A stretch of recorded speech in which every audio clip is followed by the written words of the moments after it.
Saidoni Bazonkiza kikitokea pia kwa Jean Charles Ahoua.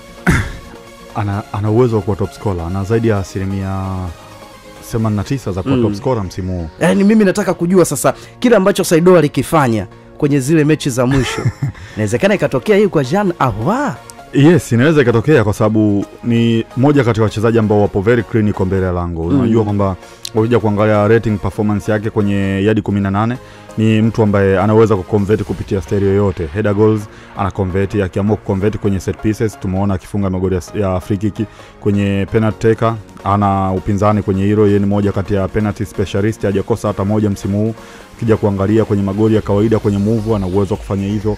Long range strike ana uwezo kupiga mipira mbali na kufunga magoli ya design hiyo. Kwa hiyo Jean Charles Ahoua kwenye michezo hii iliyobakia miwili ya Simba, kwenye mchezo dhidi ya Ken Gold na mchezo dhidi ya Kagera, naona ana uwezo wa kuconvert magoli mengi zaidi kama tofauti na watu wengi wanavyofikiria. Mimi naamini kwamba Jean Charles Ahoua msimu huu kwenye michezo hii miwili iliyobakia ya dhidi ya hizi timu ambazo zimeshuka daraja, ana uwezo hata wa kufunga magoli 5 kwenye michezo hiyo miwili, kwa sababu Ken Gold tunawafahamu jinsi gani ambavyo walivyokuwa wabovu kwenye eneo la ulinzi, na pia tunafahamu Simba jinsi gani ambavyo wana records nzuri kwenye uwanja ambao wanaenda kucheza. Mara ya mwisho mimi nadhani mimi na wewe tulikuwepo pale mchezo Simba dhidi ya Tabora.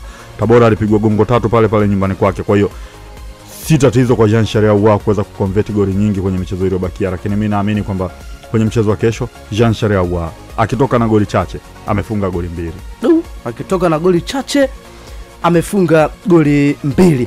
Wakati ni huu sasa kwenda kuchezesha draw, msikilizaji, na mimi nagusa draw yetu ya kwanza hapa kabla ya kumtafuta moja ya mwakilishi, alafu tumsikilize pia yeye anasema